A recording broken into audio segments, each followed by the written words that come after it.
자, 세상에서 가장 빠른 마감 시황 본격장 끝나고 스타트하는 방송 클로징벨 라이브 오늘 돌아왔습니다. 반갑습니다. 반갑습니다. 8월 26일 월요일 방송 시작해 보겠습니다. 네, 이지현님께서 네. 민트 때문에 오늘은 끝까지 봐야지 번호 그림 보고 나가는데 이렇게 말씀을. 야, 지난주에 진짜 지난주 너무 고생이랑 고생 잘 지내셨어요? 다 하고 네. 욕은 욕대로 먹고 대타 못 구했다고 난리 참, 오늘 또 감사합니다. 민트가 돌아왔습니다. 네. 와. 잘 다녀오셨습니까? 네, 잘 다녀왔는데 시장이 조금 힘드네요. 지난주 내내 이랬어요. 진짜요? 네. 욕하느라 정드는 국장입니다. 정이 제일 무서운 거 아니죠? 네. 그래도 뭐 저도 잘 지낸 건 아니고 제가 판 엔비디아. 제가 파니까 쭉쭉 갑니다. 쭉쭉 올라요. 네. 근데 더 전고점을 돌파할 수 있을지는 두 네. 분도 잘 모르겠다고 하셨습니다. 근데 이번 주가 딱 그 결정이 나는 결정. 날이잖아요. 오케이. 네, 두 분 아시지 않을까? 두 분 한번 모셔보겠습니다. 네. 김장훈 부장의 하창 부장님 어서 오세요. 네, 안녕하십니까. 네. 어떻게 엔비디아 고점 지금 배 아파서 죽겠다 그러는데 미쳐버리겠어요. 미쳐버리겠어요. 아침에는 뭐 얘기를 했거든요. 네. 두 분 다 잘 모르겠다. 모르겠다. 뚜껑 열어봐야 알겠다. 네. 이랬는데 어때요? 계속 배 아플 것 같습니까? 300, 330 퀄리티 코멘트. 3개 다 나오면은 네. 140달러 가겠습니다. 그러니까 실적 300억 불, 가이던스 330억 불, 그리고 코멘트가 좋으면 올라가겠다. 근데 그러면 지금 130인데. 그럼 140까지는 갈 수 있다. 그 140 가면은 PER이 35배니까 거기까지 갈 것 같다. 근데 그럼 셋 중에 2개 망가지면은 빠지는 거지. 그럼 우리 시장도 조금 걔네가 10% 올라가면 수혜를 5% 볼수 올라가고. 있다. 만약 걔네가 빠지면 우리 또 빠지는 거. 오케이. 쫄았죠 오늘은. 미리 쫄았죠 반도체는. 보노님은요? 배 아파 죽겠어요. 저는 관심 없어. 지금 샀어. 아니, 아니야. 다 관심이 없어. 관심 있죠. 저는 왜 관심이 대왕골에 없어? 관심 있어. 대왕고래. 에이, 그게 아니라 어차피 지금 시점에서는 배 아파도 할 수 있는 게 별로 없어요. 왜? 지금 그래서 배 아파갖고 지금 엔비디아 질릴 거예요? 아니잖아요. 그렇네. 그죠? 배 아파서 딴 거 샀더니 딴 건 다 떨어져. 딴거 뭐 샀어? 말할 수 없어요. 부끄러워서. 미장? 근데 그것이 1주 전에 네. 레이더 안에 한 5개 중에 있었던 종목이야. 갑자기 아니면 최근에 와서 며칠 사이에 들어온 거예요. 그때 샀는데 안 오르더라고요. 그전부터 섹터만 얘기해줘요. 똑같은 똑같은. 반도체? 라인. 네. 마이크론 테크놀로지다 이거 확실하다. 아니에요. 아니야? 아니 민트 성격에 마이크론 네. 안 샀을 거 F 한 방에 빵 가지 않을까. 슈마컴입니다. 슈마커. 맞잖아. 시원한 걸로. 딱이지. 정확하지 내가. 마이크론이겠네. 그만큼 많이 빠지긴 했지. 슈마컴. 갈아탔는데 안 가더라고요. 진짜 야수의 심장이야. 대단하다. 안 가네요. 알겠습니다. 우리 겐조 형님께서 명행도 휴가 빨랑 가 이렇게 말씀하셔서 호주 가면 오를 텐데. 너무 감사했는데 네. 그 뒤에 그래야 민트 단독 진행하지. 진짜 죽여라. 고맙습니다. 명예이 없으면 클벨도 없으니까요. 고맙습니다. 네. 알겠습니다. 3시 23분 지나가고 있는데 오늘도 역시나 오프닝 벨 끝나자마자 바로 그냥 급락하기 시작해가지고 아이고. 10시부터 2시까지 쭉쭉 빠졌었습니다. 그리고 2시부터 약속의 2시 이때부터 슬슬 올라와서 코스피는 약보합권 네. 0.1% 마이너스. 진짜 2,700을 기준으로 트레이딩하면 좋을 것 같아요. 2,700 밑에다 그럼 사. 2,700이다 팔아.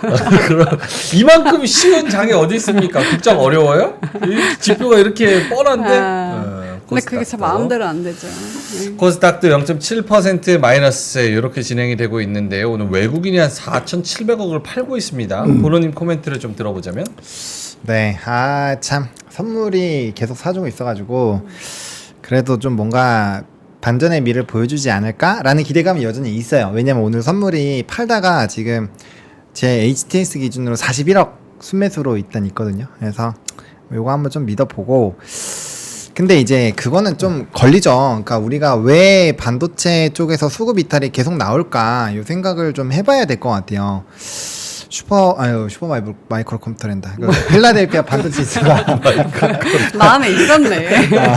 슈퍼 너무 임팩트. 엔간히 충격이었나 봐. 괜찮은 거 아니에요? 그래서 어쨌든 그 필라델피아 반도체 지수가 2.7%나 올랐는데 우리나라 반도체 쪽이 이렇게 힘이 약한 거 보면 뭐 확실히 환율 문제도 좀 있는 것 같고 그 다음에 이제 시선이 좀 이렇게 외국인 수급이 지금 기존에 많은 것보다는 오늘 뭐 성장주 쪽으로 좀 많이 쏠렸잖아요. 그러니까 여긴 어차피 좀 며칠 남았으니까 그냥 우리 성장주로 갔다 와야지 약간 요런 느낌들도 좀 일부 있는 것 같아요. 그래서 오늘 이제 삼성전자랑 하이닉스가 3,800억을 팔았는데 장중에 네. 나머지 쪽으로 수급이 강하게 쏠린 쪽이 없어요. 그럼 이 얘기는 뭐예요? 관망을 하겠다라는 거죠. 그래서 약간 이게 이제 수급이 그래도 좀 바닥권에 있는 쪽에 들어가기는 하는데 이게 얼마나 연속성이 있는지 좀 봐야 될 것 같아요. 그래서 그 흐름들 좀 봐야 될 것 같고 외국인이 어쨌든 좀 계속적으로 팔면 단기적인 부담감이 좀 생기잖아요. 그럼 거기에서의 또 엔비디아가 많이 좋게 나오면 또 이렇게 말을 올리는 좀 더 쉽게 접근할 수 있는 그런 분위기를 만드는 걸 수도 있기 때문에 일단 현재 시점에서 너무 부정적으로만 보지 않으셨으면 좋겠고 대신 이제 파생에서도 지금 완전 엎치락뒤치락해요. 네. 뭐 콜옵션 샀다가 풋옵션 샀다가 풋옵션 팔았다가 다시 좀 바뀌었다가 막 지금 왔다 갔다 막 치고받고 하거든요. 그리고 제가 오늘 선물 거래를 좀 했는데 장중에 아주 그냥 위아래로 그냥 요동쳐갖고 지금 좀 많이 피곤한 상황인데 네. 뭐 옵션 하신 분들은 오늘 좀 많이 피곤할 거고요. 선물한 사람들도 선물도 오늘 좀 되게 막 급등락이 좀 저는 개인적으로 심했다라고 생각을 해서 장중 치고는 그래서 그런 거 보면은 확실히 방향성을 잘 못 잡고 박스권 잡고 이렇게 계속 그 패고 하는 그런 상황이 유지가 되고 있는 것이 아닌가 정도로 생각을 하고 있습니다. 김장일 본부장님도 코멘트를 해주신다면? 네, 아침에 했던 것 중에서 이게 가장 못 보신 분이 있으니까 간단히 요거만 볼게요. 네. 멘트도 못 봤을 것 같으니까. 네. 페이지 11페이지. 미국도 아쉬움이 있긴 했어요. 미국 장이 아까 반도체가 올라갔다 했잖아요. 2.7%. 당일날 금요일 올랐지만은 주간으로 하면은 2.7% 올랐기 때문에 다른 거랑 비스무리하게 따라간 거예요. 그러니까 이게 주간이거든. 지난주에. 네. 그러니까 2.7% 못 올라갔으면 어떻게 되지? 언더잖아요. 돌아간 거예요. 그리고 엔비디아가 힘을 받쳐서 그나마 따라간 거예요. 그렇죠? 네. 그리고 경기 침체 우려가 난 게 8월 들어가서잖아요. 그러니까 7월 마지막 날 기준으로는 다 완전히 거의 완복했어요. 그렇죠? 7월 말 기준으로. 그런데 7월 10일 기준으로는 필반이 아직도 마이너스. 마이너스 11%예요. 물론 엔비디아는 마이너스 4%입니다. 예. 그래서 엔비디아 포함해서 몇 가지는 올랐지만은 전체적인 필반의 분위기는 약했어요. 다시 금요일만 봤을 때 2.7% 올라갔다 했지만은 그 중에서 우리 장에 가장 영향을 많이 미치는 거는 마이크론, 엔비디아보다는. 그 다음에 장비 업체인데 장비 업체가 ASML은 이건 주간이지만 ASML은 오르지 못했고요. 2.7%로 오는데 어플라이 머티리얼즈, 램 리서치도 한 1%밖에 못 올랐어요. 주간은 마이너스거든요. 네. 장은 1%대 올랐는데 그래서 장비하고 마이크론이 이날 1.3% 빠졌거든요. 그래서 전체적으로는 이건 무슨 얘기냐? 제가 봤을 때 아까 환율도 영향이 있고 분명히 여러 가지 이유가 있는데 엔비디아 발달까지 기다리는 건 있는데 반도체 고점 논란 어디야? 모건 스탠리 그 콜이 영향을 주는 것 같아요. 미국도 여기는 안 좋았어요. 그래서 조금 오늘 아까 장이 시작할 때 오늘 장이 이 장밋빛 빨간색. 아닐 것 같다 생각해요. 아닐 것 그러니까 같다. 마이너스라는 게 아니라 장밋빛은 아닐 것 같다. 장이. 근데 그렇다고 회색은 아니죠. 피벗 탔는데 금리 내린다는데 어떻게 마이너스 막 갈 수 있겠어요. 근데 장밋빛은 아니고 중간가, 애매한 거, 신비스럽지만은 해석이 여러 가지 될 수 있는 거. 뭐죠? 보랏빛. 네. 그래서 저한테 보랏빛 노래 한번 부르라고. 불러보세요. 보랏빛처럼 그치. 나나나. 그치. 아니, 좋네. 근데 그 노래, 보랏빛이 여러 가지 해석이 있거든요. 보랏빛은 신비롭고 귀족하고 귀중한데 한편으로는 우울하고 뭐 그런 것도 보랏빛에 들어가거든요. 맞아. 지금 우리 장이 장밋빛으로 못 들어가고 약간 보랏빛을 끼고 시작했다. 결과적으로 오늘 반도체가 희생을 당하면서 장은 마이너스도 아니고 플러스도 아니고 이것도 아니고 저것도 아니고 이렇게 된 거잖아요. 네. 그래서 결론적으로는 하루 이틀 더 봐야 되는데 우리가 생각하는 이 반도체 고점 논란이 이게 뭐 엔비디아가 실적이 내일 모레 잘 나오잖아요. 그렇죠? 실적이 잘 나올 거 아니겠어요? 그러면 이게 없어질까? 그 생각까지 했어요. 엄청 세 박자가 300억, 330억 불 커멘트까지 세 박자가 다 좋으면은 잠시 이거는 다시 내려갈 것 같습니다만은 셋 중에 하나만 미스가 되더라도 한 켠에 계속 요거를 딴지걸면서 한 9월 말까지 괴롭힐 가능성이 있어 보입니다. 그것이 조금 아쉽습니다. 알겠습니다. 자, 땡땡땡을 쳐볼까요? 네. 30분이 지나가서요. 네. 전효민님, 그리고 K오프님, 세코형님, 탈감님, 권종근님, 도전님, 많은 분들이 네. 땡땡땡을 쳐주셨습니다. 네. 자, 장한 본부장님한테 오늘도 역시나 메가리가 없었던 시장 코멘트 한번 들어볼까요? 네. 지금 이제 집계가 들어오고 있습니다.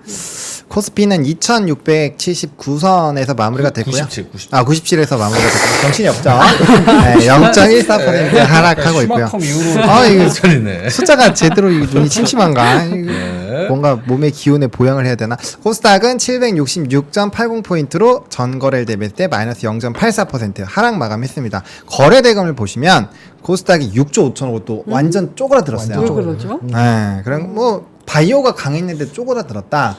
이거는 이제 바이오 이런 이벤트에 있는 거 제외하고는 코스닥을 아예 바라볼 생각이 없다. 뭐 이렇게 받아들여지거든요. 뭐 그렇게 본다라고 한다면 뭐 여러 가지 부분에서 영향이 있을 수가 있겠죠. 뭐 세금 관련된 부분일 수도 있고요. 그래서 그런 좀 종합적으로 생각을 해봐야 될 것 같고 코스피도 그렇다고 거래대금이 막 많았던 건 아니에요. 8조 9천억 수준인데 이것도 뭐 최근 거래대금 치고는 뭐 큰 편은 아니죠. 그래서 그렇게 보시면 될 것 같고 오늘 이제 뭐 선물도 그렇고 그 해외 증시 미니 선물도 그렇고 참 힘이 좀 없었던 것 같아요. 이제 보합권 수준에서 계속 왔다 갔다 좀 했고요.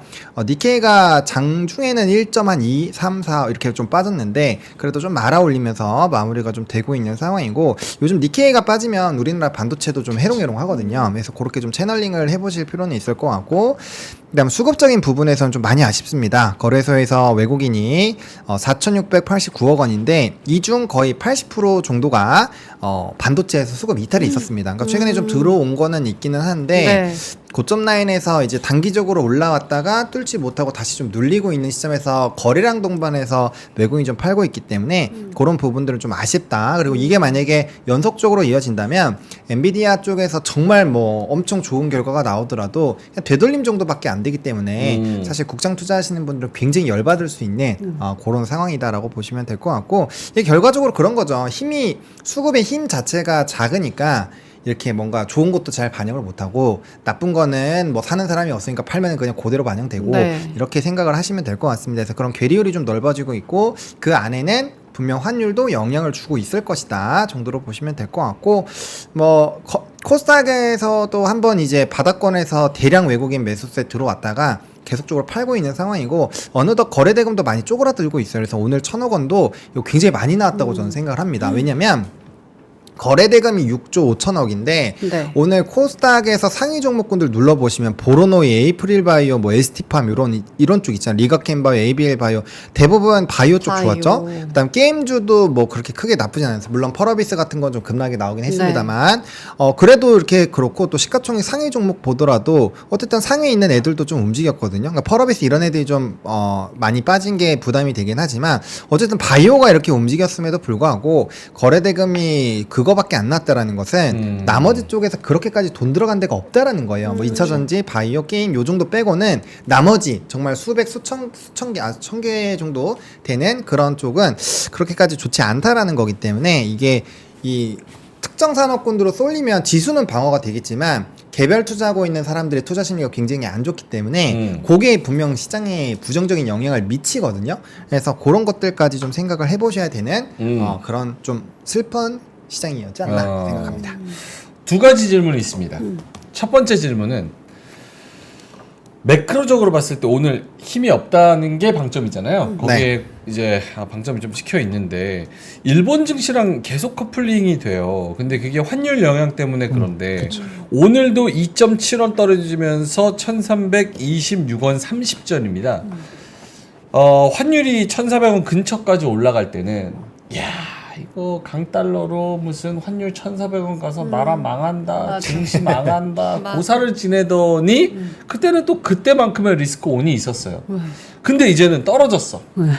좋아야 되잖아. 맞아, 저도 궁금했어요. 논리가 일관성이 있어야지. 근데 떨어지면 또 떨어지는 대로 야 N화 약세, 원화 약세, 뭐 원화 N화 강세, 원화 강세 따라가 아 이거는 큰일 났지. 일본 증시 떨어져? 우리도 같이 패야지. 왜 우리만 혼자 안 맞고 있으면 안 되지. 그게 K 국장이니까. 이러고 떨어지잖아. 이게 아니 그게 아니라. 근데 저도 너무 이해가 안 가. 말이 안 되잖아. 이게 뭡니까? 말이 되죠. 말이 왜요? 되지 왜 안 돼? 말이 되죠. 와 이게 또 말이 돼? 아 돼요. 야. 되죠. 은행에는 무적에 코에 걸면 코걸이, 귀에 걸면 귀걸이가 있기 때문이죠. 자, 이 해석은 논리적으로 말씀을 드리면, 자, 기본적으로 원달러 환율이 단기적으로 많이 올랐을 땐 당연히 부담이 됐죠. 왜? 외국인의 수급이 더 안 들어오면 어떡하냐, 이런 얘기들이 좀 있었잖아요. 근데 반대로 그때 이제 우리나라가 작년 11월을 기점으로 왜 좋아졌는지를 생각을 해야 됩니다. 바로 반도체 수출이 딱 그때 흑자 전환 땅 해줬죠. 그 다음부터 수출이 쫙 좋아지고 가고 있었어요. 자, 그런 상황인데 지금 무슨 얘기가 나오고 있느냐. 특정 산업군들 아 그래 좋은 거 봤다. 근데 과연 이 수출 데이터가 계속 유지가 될 수 있을까? 라는 그런 얘기가 나오고 있었던 상황이거든요. 자, 그런 상황에서 환율이 높으면 원달러 환율이 높으면 결국엔 수출하는 쪽은 유리하잖아요. 왜냐면 달러를 받아서 우리 원화로 바꿀 텐데 하나당 바꿀 수 있는 돈이 크면 당연히 수출하는 기업들은 도움이 되겠죠. 그게 이제 원달러가 떨어지면서 디펜스가 되려면 국내 경기가 좋아야 돼요. 근데 뭐 신문 보셔서 아시겠지만 가계부채 어마어마하죠. 부채 엄청나게 많고. 근데 평생 살면서 신문에서 그런 거 좋다고 하는 근데 적이 없는데. 수치가 높아요. 수치가 절대적인 수치가 높아요. 뭐 항상 어렵다고 하지만 네. 그래도 그 수치가 높습니다. 그러면 내수가 지금 굉장히 안 좋고 자영업자가 지금 코로나 때보다 더 많이 폐업하고 있어요. 지금 20%가 넘게 폐업하고 있거든요. 굉장히 심각한 수준이라고 합니다. 근데 지금 물가는 계속 올라가잖아요. 여러분들 금이 왜 이렇게 많이 올라갔겠어요? 우리나라 화폐 가치가 그만큼 빠르게 박살나고 있으니까 금이 물론 채권이나 그 다음에 뭐 중국에서 소비가 늘어나고 인도에서 결혼할 때 예물로 많이 주고 이런 것들로도 빠진 것도 있지만 저는 기본적으로 화폐 가치가 그만큼 떨어졌다라고 생각합니다. 화폐 가치가 떨어지면 무슨 일이 발생해요? 우리가 단돈 10,000원 갖다가 할 수 있는 게 점점 줄어들고 있잖아요. 언제부터 김밥 천국에서 10,000원으로 라면이랑 김밥을 못 먹게 됐어요. 제가 그래서 밖에서 밥을 잘 안 만 원으로 먹는데? 1,500원. 10,000원. 에이, 1,500원. 라면 4,500원, 김밥 4,500원. 라면 몰랐어요. 4,000원. 근데 5,000원이야. 김밥 몰랐어요. 6,000원, 김밥 5,000원이야. 8,000원. 어디 가서 먹길래? 김밥 천둥해야 돼. 김밥하고 라면 바꿨고 작년까지 10,000원이었는데 올해부터 10,000원이 난리. 알았어. 여기도 1,500원. 그래서 컨비니언스 스토어 가서 김천은 여기서 내가 제일 많이 가. 컨비니언스 스토어 가서 누가 사 먹어야지 그게 5,000원. 맞아. 편의점 가야 돼. 아 그래가지고 어쨌든 물가가 너무 많이 올라서. 그러니까 그런 것들을 다 복합적으로 봤을 때 우리나라의 그런 이제 실적이나 그런 부분이 좀 부담이 된다라는 거죠. 그런 상황에서 이렇게 이제 기업들 뭐 이제 대표주들 좀 해롱해롱하고 하니까 수출주들이 어쨌든 영향을 받으면 넘버가 지금처럼 유지가 될까 이런 불안감도 분명히 있어요. 그래서 그렇게 생각하시면 그래도 그럴듯한데 이 생각. 아니 진짜입니다, 여러분들. 좀 이렇게 신문 읽어보시고. 아 근데 확실히 여의도는 좀 비싸요. 지금 김밥 논란이 지금 되고 있어가지고 김천 논란 3,500원, 4,000원 어디서 먹냐 도대체 돈가스 어디냐. 먹냐, 참치 먹냐. 참치 넣어 먹네, 경기 좋네 이런 얘기가 많습니다. 네. 근데 여의도는 조금 비싸다는 거. 특히 여기 주변은 진짜 비싼 게 있어요. 진짜 비싸요. 알겠습니다. 나는 몰라. 주택가에서도 논리가. 좀 괜찮은 김밥 아니고 조금 뭔가 들어간 김밥은 다 5,000원이야. 그래요. 그냥 플레인이 3,500원, 4,000원. 그 집 근처도 김밥 마찬가지. 3,000원밖에 안. 지금 4,000원 편의점 김밥이 3,000원인데? 김밥 이제는 4,500원이. 편의점 김밥이 3,000원이요. 아니 집 근처에서는 3,500원, 4,000원 파는 데가 있어. 아, 여기 그래요? 다운타운이 안 돼. 내가 그러면 야채김밥 3,500원인데 애들이 되면은 왜 5,000원이 돼. 왜 이렇게 진지해 김밥 다들. 전문가 자두세요? 김밥 왜 이렇게 좋아하세요? 약속을 할 때는 2, 3만 원짜리 먹다가 네. 약속이 없을 때는 김밥도 먹기도 쉽지 않지. 시간도 그렇지만 그렇죠. 애매하고 그 돈을 들여서 아유 뭐 아니 10,000원 주고도 못 먹는데 들어가갖고 20분만 원 쫓겨나듯이 나와야 돼요. 거기서 소리도 못 보고 이런 거지 같은 세상이 됐죠. 근데 우리나라가 김밥 전국에서 서리도 못 보는 그지 같은 세상입니다. 우리나라가 금리 인하를 빨리 못 해요. 네. 아까 여러 가지 이유가 있지만 근데 미국은 금리 인하를 만약에 금리 인하는 또 왜 갑자기? 아니 얘기하죠? 하는 얘기했잖아. 네. 우리는 먼저 금리를 먼저 못 내린다고. 네. 미국이 금리를 만약에 50bp 정도 되면은 9월달에 하면은 우리는 10월달에 내릴 겁니다. 이런 식이기 때문에 이 격차, 금리 격차가 있기 때문에 원화가 더 강세, 그러니까 약세가 좀 마무리되는 거가 빨리 안 일어나는 거예요. 원화 강세가 되는 게 빨리 마무리가 안 되는 거예요. 그래서 외국인이 그 원화가 좀 이게 강세가 되는 빨리 강세가 되잖아요. 그거 좀 마무리돼야지 좀 들어오고 싶은데 환율도 이슈가 되고 그다음 수출도 약간 꺾이는 게 이제 슬슬 보이니까 그로스가 성장률이 문제니까 지금 재고 있는 거지. 지금 빨리 움직일 필요 없다라고 딱 정한 거예요.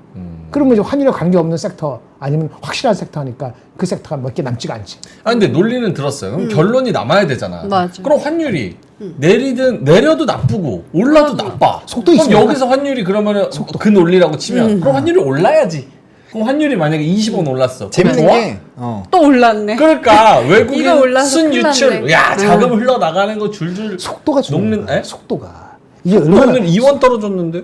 오는 3원. 말이고 추세가 이게 빠지니까 이게 추세 1300 또. 깨질 수 있다 그러면 1320에서 사지 않고 1310, 1300 깨지는 거 깨지지 않는 거 확인하고 포지셔닝을 생각할 수도 있는 거거든요. 급하게 움직이지 않죠. 얼마 전까지 1350 안 깨진다고 사람들이 컨센서스가 있었잖아요. 그러니까 확 깨지니까 겁이 나서 못 들어올 수도 있는 거라고. 알겠어요. 그럼 결론만 다음 질문 또 있으니까 결론은 그럼 환율이 어떻게 되는 게 좋은 거예요? 빨리 안정이 돼야지. 더 이상 안 안정이 빠지고. 됐잖아요. 안정은 지금 여기서. 몇 원이 안정인 거예요?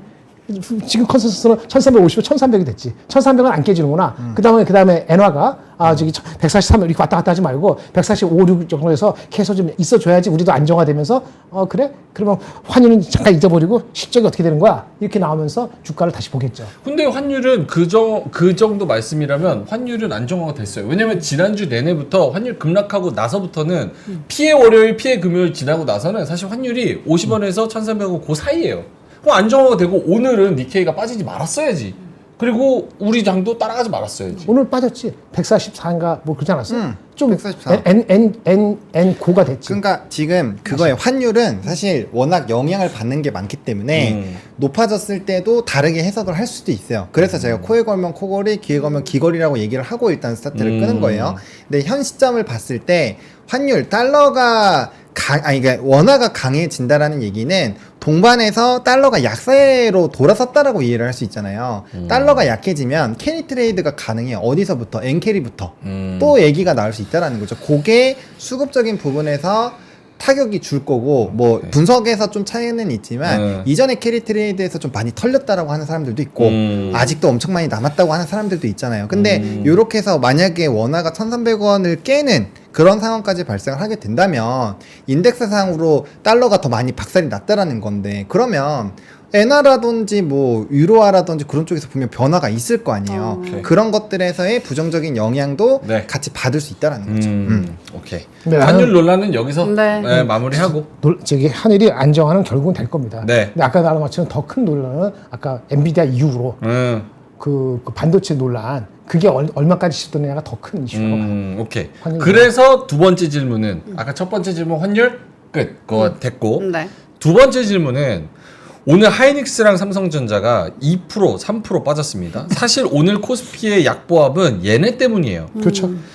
삼성전자가 2%, 하이닉스가 3.2%. 이 하락세는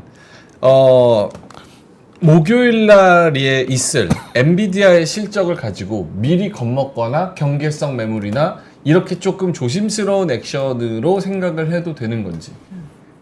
그 뜻은 목요일 날도 실적이 발표돼도 쉽지는 않을 거다. 잘 나와도. 잘 나와도. 잘 나와도. 이런 생각을 해야 되는 건지. 그런 생각도 하긴 해야죠. 해야죠. 왜냐면 그게 이제 전례가 있잖아요. TSMC의 전례가 있고 마이크론의 전례가 있고 우리나라 삼성전자 하이닉스에 대한 전례도 있기 때문에 그런 부분도 있고 요번에 제가 그거 기억나세요? 혹시 올라올 때 그 블랙 먼데이 이후에 올라올 때 외국인이 안 사는데 얘네 안 사고 싶어 한다라고 얘기했잖아요. 근데 엔비디아가 너무 많이 올라가 버리니까 어쩔 수 없이 같이 그 끄집어 올렸다라는 식으로 표현을 제가 계속 드려왔거든요. 그러면 이 외국인 입장에서는 이런 상황에서는 빨리 이렇게 해가지고 좀 떨어뜨려 놓는 것도 얘네들한테는 기회일 수 있어요. 왜냐면 단기적으로 그렇게 떨어지면은 또 개미 털기가 될 수 있거든요. 그러니까 물량 터는 작업들일 수도 있어요. 그러니까 우리가 지금 단순히 엔비디아에 당연히 엔비디아가 실적이 안 나오면 모든 얘기는 다 도라미 타불이죠, 당연히. 근데 그게 아니라고 했을 때도 그 지금 수급을 위아래로 묶어놓고 패고 있는 상황이잖아요. 그러면은 그들이 방향성을 못 잡아서 그렇게 하는 것도 있지만 분명 단기간에 많이 올랐기 때문에 걸레를 짜는 작업들도 할 거란 말이에요. 물기를 짜내는 작업들도 할 거라고 저는 생각을 하거든요. 진짜 이제 제대로 랠리를 또 펼치려고 한다면 그럴 수도 있다라는 거죠. 그런 생각까지도 하셔야 돼요. 왜냐면 저는 그렇게 생각합니다. 현물에서 오늘 좀 나왔어요. 물론 이게 기조적으로 많이 나온 건 아니에요. 왜냐면 최근에 산 게 더 많으니까. 근데 그렇게 치면은 선물이 최근에 8월 12일부터 선물 매수량을 보시면 꽤 많아요. 8월 초 중순부터? 네, 1조 8천억 정도 넘거든요. 그러니까 만약에 진짜 그 반도체가 아예 끝났다고 생각을 하고 한다면 선물에서 외국인이 왜 자꾸 살까 이거에 대해서도 고민을 해야 된다라는 거예요. 그럼 그게 거짓이라고 생각을 해야 되는데 그렇게 한다면 지금 비중을 많이 줄여놓는 게 좋은 거죠. 왜냐면 결과 나오고 패대기 나올 수 있는 물량이니까. 오케이. 네. 반도체 전문가. 그래서 제가 지난주에 제가 계속 조금 살짝 기분 안 나쁘게 제가 그 포터 얘기할 때 몇 번 얘기했을 거예요. 반도체 중립 이하입니다. 중립 이하입니다. 반도체 끝났습니다. 알겠어. 그 눈으로 진짜 맞아요. 아니 방송하려고 저도 오버하는 거죠. 그렇게 눈으로 욕하시면 제가 무서워서 뭐 하겠습니까? 욕하지 않았는데? 욕하지 않은 거야. 욕한 게 아니라 무서워. 맞을래요? 아니 욕한 게 아니고 맞을래요? 욕한 게 아니고 뭐냐면은 들킨 거야. 들켰다. 명진 앵커한테 들켰어. 사실은 팔라는 얘기였어. 그러니까 지금 세 가지 300억 번, 330억 번 이거 세 가지가 다 좋게 나올 확률이 얼마나 있을까? 나도 모르겠거든. 그러면 나 같으면 안 사는 거지. 안 사고 계속 뭐라 해서 지난번에 제약바이오 그렇죠? 이런 거 얘기하고 다른 쪽 막 얘기했잖아요. 심지어 그 조선주 단기적으로 안 된다 그러고 포트로 바꿨잖아요. 네. 근데 여러분들한테 얘기할 때 그걸 전번에 얘기했지만 그렇다고 그 극단적으로 이거 제로, 이거 100 이렇게 할 수는 없잖아요. 그렇죠. 그러니까 이제 적당히 하지만은 이렇게 변화를 계속 얘기를 했단 말이에요. 이제 그 작업도 이제 공식적으로 하는 게 이제 얼마 안 남았는데 하여튼 그래서 그렇게 하는 이유는 그런 거죠. 그리고 금요일 날 딱 내가 아까 얘기했잖아요. 마이크론하고 반도체 장비는 안 갔다고. 뭐 한국은 약하겠다는 생각이 들었는데 그래도 한 0.5%는 가지 않을까 싶었는데 예상을 더 빗나간 거죠. 네. 항상 그러하듯이. 그래서 저는 반도체 그 고점 논란에 대해서 사람들이 생각을 좀 미국 쪽에서는 하고 있다. 그러다가 물론 엔비디아가 잘 나와버리면 논란 종식. 잠깐 그러고 있으니까 선물 현물을 자기네가 한쪽으로만 하기에는 자기네들 자신이 없지. 그러니까 그거 행동이 우리를 헷갈리게 할 수 있는 거죠. 알겠습니다. 그 눈빛이 무서워가지고 0.5는 맞은 거라고. 그러니까. 근데 여러분은 비대면으로 있잖아요. 저는 사정권에 있습니다. 그래서 목숨 걸고 미안합니다. 하고 있다는 거. 다시 한번 알아. 뻔히요 하면서 바로 나가요. 뻔히요. 아까 모노님? 네, 근데 저는 좀 생각이 달라요. 만약에 엔비디아 쪽으로 해서 만약에 저는 눌리면은 저는 사야 된다고 생각합니다. 저도요. 네, 저는 사야 된다고 생각하고 있고 애초에 주가가 이제 제가 블랙 먼데이 때 이럴 때 아니면 언제 삽니까라고 강하게 말씀드리고 맞아요. 그 다음에 올라왔을 때 저는 이 정도부터는 좀 파는 게 좋을 것 같아요라고 얘기해놨잖아요. 그러면 여기서 이제 떨어지면은 저는 기회라고 생각을 하거든요. 왜냐면 한번 생각을 해보세요. 엔비디아가 만약에 실적은 당연히 잘 나올 거라고 생각을 하고 있고 가이던스가 약간 미스가 난다라고 한들 지금 시장에서는 어쨌든 HBM에 대한 분명 수요가 유지가 되기 위해서 그쪽 관련된 HBM 캐파를 늘릴 거예요. 그리고 최근에 저는 보안주 ETF들이 다시 52주 신고가 찍었거든요. 그런 거 보면은 분명 영상이라든지 그런 부분에서 뭔가 만들어지는 거에서 이슈가 있을 거라고 생각을 합니다. 그게 분명 칩 수요를 더 야기하는 방향으로 전 갈 거라고 생각을 하고 있어요. 지금 끝나기에는 물론 산업적으로 작년 초부터 움직여서 사이클 자체가 짧지는 않습니다만 신규 산업이 만들어지고 저도 GPT를 써보고 해보지만 이거는 사실 좀 많이 쓸 것 같아요, 다들. 그럼요. 그런 방향으로 봤을 때 그거에 대한 고점을 피크아웃을 논하기엔 아직 너무 이르다라는 생각이 들거든요. 그러면 분명 그거를 소화하는 과정들이 나올 거고 그다음에 단기적으로 올라왔다가 다시 한번 물량이 나오면 그때는 이제 매수 물량이 많이 없을 거기 때문에 보유하고 계신 분들은 좀 죄송스러운 얘기지만 주가가 좀 상당히 빨리 밀릴 수도 있어요. 그러면 현금을 갖고 있는 사람들한테는 굉장히 큰 기회가 될 거라고 생각합니다. 왜? HBM 쪽으로 공급 캐파가 넘어가면 분명 분명 레거시 쪽에서는 좋은 흐름들이 유지가 될 거고 그 안에서 삼성전자랑 하이닉스가 캐파가 어쨌든 그쪽에서 점유율이 높으니까 분명 수혜를 받을 거란 말이에요. 그렇다고 해서 삼성전자랑 하이닉스가 3분기부터 실적이 바로 박살나는 전망도 아니잖아요. 그래서 그런 부분에서 봤을 때 오히려 떨어지면 그 이전 요번에 고가를 찍었던 뭐 삼성전자의 기준에선 88,000원 그리고 하이닉스 기준으로 봤을 때는 248,500원을 바로 가지는 못할지언정 그래도 엔비디아처럼 적어도 하락갭 정도는 메우는 수준의 움직임은 만들어낼 수 있지 않을까라는 생각이 들거든요. 그렇기 때문에 저는 뭐 바로 떨어지자마자 바로 와 나 너무 좋아해갖고 막 다 몰빵으로 이렇게 사는 거는 아니지만 네. 그래도 분할 매수로 접근하시기에는 굉장히 좋은 기회가 또 온 것이 아닌가라고 생각을 하고 있습니다. 심플히 말씀드릴게요. 짧게만. 심플히. 삼성전자는 경기 침체가 아니면은 7만 원 초반까지 가면 기회예요.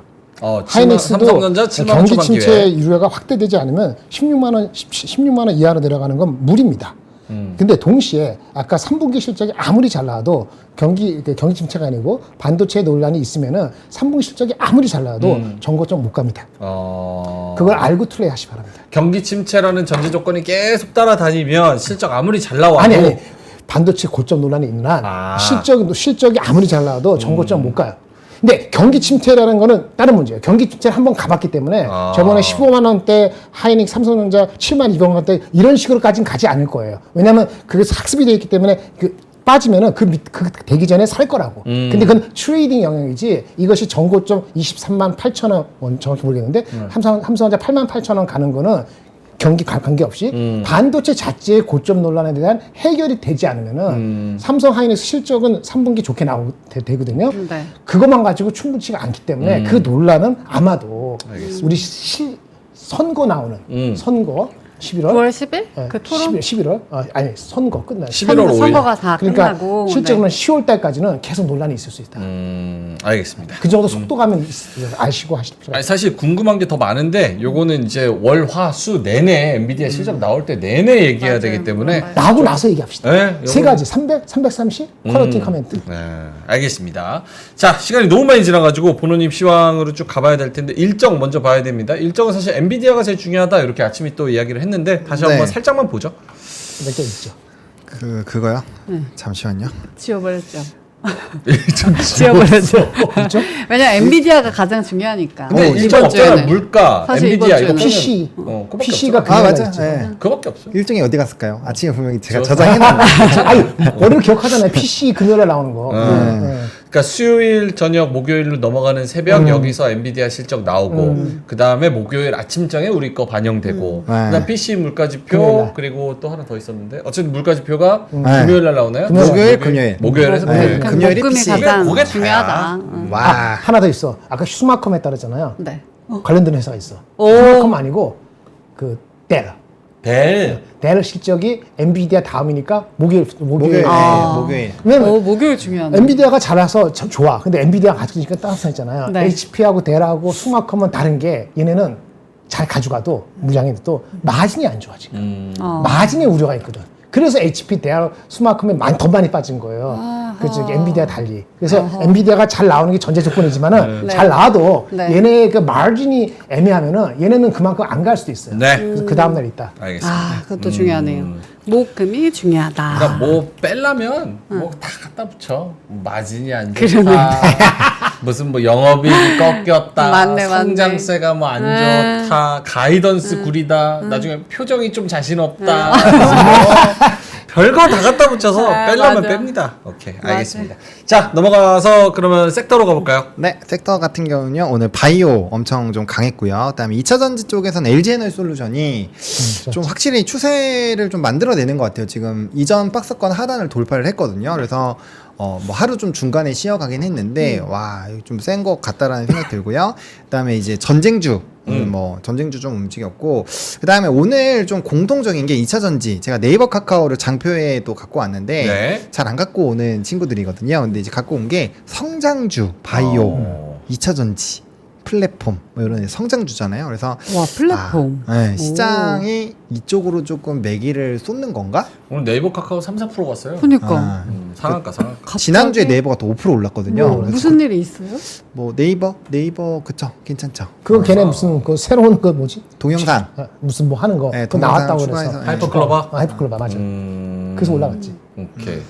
성장주 로봇주까지 저렇게 오르고 게임주까지 오르는 거 보니까 성장주 전반적으로 한번 올리자라는 개념인데 요게 좀 금리 인하. 그러니까 심플하지. 단기적으로 조금 더 갈 수 있을까요? 이런 컨셉이? 사실은 시작일 수도 있죠. 시작일 수도 있죠. 아예 시장의 색깔이 변하는 왜냐면은 그 시작이다. 그렇죠. 왜냐면 파월 쪽에서도 이제 금리 인하를 하는 방향으로 그냥 거의 못을 박았잖아요. 그러면 뭐 인하가 시작이 될 건데 이제 그거를 생각하겠죠. 이걸 어느 정도까지 인하를 해서 실질적으로 기업들이 많이 수혜를 받을 거냐 요런 얘기인데 저도 이제 금요일 날 밤에 새벽에 이제 또 외신들을 열심히 찾아봤는데 네. 그 테슬라랑 그다음에 뭐 루시드랑 뭐 이런 애들 좀 많이 올랐어요. 오른 거 보고 이제 외신들이 어떻게 평가를 했냐면 이거 성장주로서 전기차가 분명 수혜를 받을 거다. 약간 요런 내용들이 꽤 있었거든요. 그러니까 그런 거 보고 그러면 우리나라에서도 만약에 그런 흐름이 나오면 이게 이제 비슷한 기조로 갈 수도 있겠다라는 생각을 하긴 했는데 왜냐면 워낙 많이 눌려 있잖아요. 뭐 바이오야 이번에 이벤트 때문에 많이 오르긴 했지만 2차 전지도 완전 박살나 있고 사실 네이버 카카오는 말할 이유도 없을 맞아요, 정도로 맞아요. 많이 눌려 있잖아요. 그러니까 그런 맞아요. 것들에서 만약에 변화가 나온다면 분명 왜냐면 제가 이제 그 다른 데서 상담 방송 같은 걸 하거든요. 그러면 네이버를 꼭 저점에서 사셔가지고 질문하시는 분이 진짜 많아요. 그러니까 생각보다 네이버를 좋게 보고 있는 사람이 많구나라는 거를 제가 거의 주에 막 가면은 막 몇 번씩 물어봐요 저한테. 네이버는 괜찮죠. 카카오가 묻어서 네이버가 오히려 또 억가를 당하는 경향이 있지. 근데 카카오마저 움직이잖아요. 근데 네이버가 가면은 그러니까. 카카오가 억가 반대말이 뭐지? 형님 따라가는 거지. 억바. 예, 형 나도 같이 데려가 그런 거잖아요. 그렇죠. 예, 버스 그런 때문에 맞아. 그런 거리 납득할 수 있지. 단 한 달이건 한 달 반인 거네. 쇼텀이라도. 알겠습니다. 윤상미령님께서 얼마나 강한 섹터가 없으면 대왕고래가 점점점 이렇게 말씀을. 대왕고래 사실은 근데 대왕고래가 오래 가는데 되게. 모멘텀으로 생각하면 제일 셀 수밖에 없는 게 그렇지. 국가 수장이 저 멱살 잡고 이거 살리겠다는데 어떻게 방법이 없지. 뉴스 그러면 계속 나올 텐데. 셀 수밖에 없지. 그럼 바뀔 때까지 계속 가는 거죠. 그러니까 거짓말인지 아닌지 가짜인지 진짜인지 아무도 중요하지 모르지. 않는다. 중요한 그건 건 중요하지 아무도 않다. 모른다는 것 때문에 주가는 가는 겁니다. 그렇죠. 아까 말한 것처럼 다 아는 순간에는 주가 반영이 더 될 게 없어요. 그래서 아까 말한 것처럼 지금 금리 인하 돼가지고 얼마나 금리 인하하면 얼마나 수혜받을지 모르죠. 느낌이 있을 거 같잖아요. 그럼 수급이 글로 가죠. 그렇죠. 그러면 IT 반도체 안 가죠. 그렇게 그렇죠. 되는 거 뻔한 거야 그게. 예. 오케이. 그러면 자 요거 질문하고 넘어갈게요. 성장주가 계속 간다는 컨셉 하에 가장 좋게 보는 섹터 역시나 제약바이오입니까? 일단 바이오가 제일 좋죠. 제약바이오. 네. 근데 제약바이오도 요 질문을 드리고 싶었는데 네. 사실 개별 이슈로 좀 플러스 마이너스가 있는 것 같아요. 예를 커요, 들어서 커. 저는 보노님도 아시겠지만 지난주 금요일 날 제가 2개를 들고 있었습니다. 알테오젠. 무한양갱이랑 알테오젠 다 팔았죠. 2개 가지고 있었어요. 둘 중에 하나는 팔았어요. 아 그래요? 왜냐하면 왠지 월요일 날 바이오가 갈 것 같은 거야. 그래서 하나는 남겨두고 싶었어요. 고음적으로. 그래서 잘 됐네. 무한양갱을 던졌습니다. 그리고 알테를 가지고 있었어. 근데 무한은 가고 알테는 죽 썼어요. 알테 안 가는 이유가 있죠. 아니 뭐 물론 무슨 말인지는 알아요. 네. 근데 이렇게 바이오가 전반적으로 갔었던 몇 주 전의 상황이랑은 조금 다른 것 같은 그런 느낌이어서 오늘 오르면 투경이라. 에? 오늘 오르면 투경 지정 투경. 투경? 투자 경고. 아 투자 경고. 아니 맨날 가. 좀 쉴 수도 있지. 작년 그거 대비 급해가지고. 200% 올랐거든요. 와 그래도 지난주 사고 많이 많이 갔어. 올랐는데. 그럼 많이 갔어. 먹었어요. 그 아쉬워하지 욕심이 말아요. 크면 안 돼. 민트 없는 그 허전함을 이걸로 달랬습니다. 로템 팔고 무한양갱 팔고. 근데 결국은 뭐야? 아무것도 행동 안 했으면 더 낫잖아. 그렇죠. 그러니까 너무 조급하게 생각하지 말라고. 그러니까 이게 참 팔 때는 말이죠.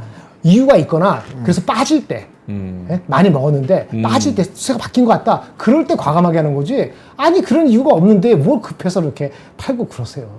좋은 주식을 갖고 있었더구만. 아쉽다. 알겠습니다. 바이오 안에서도 좀 엇갈리는 요런 흐름. 할 수 없지. 요런 그건 거는 종목이 다른데. 팁을 준다면 약간 뭐가 갈지 눈치가 빨라야 된다? 뭐 이거를 잘 고르는 팁이 있어요? 제약바이오 간다 그러니까? 잘 고르는 팁.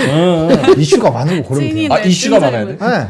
그럼 유한양행도 이슈 우리가 많지. FDA 그 승인 기대감이 있었고 실질적으로 나왔잖아요. 그 어쨌든 그 수출에서 그 결과 나왔고 그다음에 너무 좋았는데 안 가서 아 이런 것도 안 가면 진짜 바이오 투자 못한다. 뭐 엄청 막 승질내고 했었잖아요. 그렇지. 그리고 떨어질 때 이제 잡아보자라고 했었고 그래서 어쨌든 올라간 거고 알테오젠도 단기적으로야 이 투자 경고를 맞으면 딱지를 갖고 있는 게 훈장이기도 하지만 단기 수급에게는 매우 안 좋습니다. 아마 이제 왜냐하면 우리 주식이 현금으로만 하시는 분들도 있지만 미수를 당겨서 쓰시는 분들도 많아요. 단기적으로 이제 급등할 때는 이제 그런 분들이 확 당겨가지고 매물대도 좀 치워주고 이래야 되는데 경고를 맞으면 그런 걸 사용할 수가 없습니다. 네, 그래서 그렇게 되면은 좀 이제 물량을 뺐다가 가는 경우가 많아서 그리고 이제 그 상태에서 또 주가가 더 오른다. 오케이. 그럼 또 막 정지당하고 하니까 네, 알겠습니다. 그런 영향이 좀 있습니다. 채팅창 보면 다 워렌 버핏이야. 3프로에서 아이디 걸고 모의 투자 대회 한번 해야 돼. 그래야지 여기 서로 수익률 공개되잖아. 아이디 옆에 붙여야 돼. 오, 수익률. 괜찮다. 그래야지 서로 훈수 둘 때 무슨 말 할 때 조심. 너 조용히 해라. 약간 이런 얘기를 하지. 아, 그렇죠, 여기 그렇죠. 보면 다 피터 린치고 워렌 버핏이야. 말로 다 모여 계십니다. 우리도 그렇잖아. 우리도 마찬가지고. 워런 버핏이라고 얘기를 하지. 수익률을 해서 여기다가 이렇게 LED로 해서 머리띠를 해야 돼. 근데 까보면 슈마컴인데. 근데 진짜 워런 버핏만 나와서 얘기하는 것도 아니고 단타 치는 사람만 나와서 얘기하는 거 아닙니까? 이런 사람 저런 사람 다 얘기하는 할 수 있는 거지. 다들 동의하네. 자신 있나 보네. 아 그래? 그런 거 했으면 좋겠다. 3% 진짜 모의 투자 대회. 그 아시겠지만 모의 투자 대회 하시면 다들 미수 몰빵을 합니다. 그렇지. 한번 짝박 터지면 뭐 하시는 분들은 아실 거예요. 쭉 1등 할 수 있으니까. 그렇게 해서 일단은 순위를 만들어 놓고 만들어 놓고. 그 다음에 이제 하거든요. 그렇지. 모의 투자니까. 그렇지. 어차피 망하면 뭐 모이니까 관계 그냥 없잖아. 버리면 돼서. 아니 사실 여기서 우리 가족들이 채팅 치는 거는 다 아이디가 뻔하거든. 강제 참여 시켜가지고 그래서 아이디 옆에 수익률 붙여야 돼. 진짜. 그래서 월간으로 해서 계속 돌려야 돼. 알겠습니다. 상승 섹터 봤고요. 하락 섹터로 볼까요? 네, 하락 섹터는요. 조선주 네, 좀 많이 빠졌죠. 빠지고 있습니다. 그래서 조선이 최근에 이제 외국인의 수급 이탈이 좀 나오고 있다라고 좀 말씀을 드리긴 했는데 어쨌든 조금 쉬어가는 흐름들이 있는 상황이고요. 이제 변압기 오늘 화장품 많이 빠졌죠. 화장품이 28일이었죠. 아마 울타 그 울타 저녁에 나오는 23일, 이제 그 28일. 29일에 영향을 줄 거니까 그거까지는 좀 봐야 될 것 같고요. 그다음 오늘 뭐 자동차, 뭐 반도체 소부장, 음식료, 변압기, 조선 그냥 전부 다 우리 상반기 때 수출. 뭐 수출 좋고 뭐 좀 대장 역할을 했었던 그런 근데 이제 수출주가 핵심이에요. 제가 오늘 하락장에서 이걸 갖고 온 거는 제가 얼마 전에 그 기억나세요? 제가 신문 들고 와서 이거 수출 역량이 있을 수 있다. 그거 했었던 거 기억나세요? 아무도 기억 안 나시는군요. 네. 그래서 수출주가 빠지고 있고 환율의 영향이 큽니다. 이거 환율의 영향이 좀 있다. 그리고 수출 전망치가 이게 결국엔 떨어진다라는 거 Q가 떨어지는데 지금 시점에서 환율이 떨어지는 건 P도 같이 떨어지는 거예요. 그래서 P와 Q가 동시에 빠질 수 있는 그런 상황에서 우리나라 기업들이 좀 부담이 되고 있다. 좀 기억을 해주셨으면 좋았을 텐데 아쉽네요. 네, 넘어갈까요? 네, 넘어가죠. 네. 조선하고 네. 변압기, 화장품. 반도체. 확실히 좀 한풀 꺾인 것 같긴 합니다. 약간 화장품, 조선, 방산도 마찬가지고 변압기도 그렇고 이전에 한번 그래도 파도가 왔다 간 거는 맞아요. 지금은 이제 제약바이오 쪽으로 많이 넘어간 것 같고 다른 쪽에서 뭔가 새로움을 좀 찾고 있는 그런 움직임 아닌가 이런 생각이 좀 듭니다. 특징주로 갈까요? 네, 특징주는요. 오늘 바이오가 굉장히 많습니다. 네, 바이오. 셀트리온, 스텔라라 바이오시밀러, 스테키마 유럽서 최종 판매허가 획득. 이거는 개장 전에 나왔던 뉴스고요. 한 8시쯤 나왔던 것 같아요.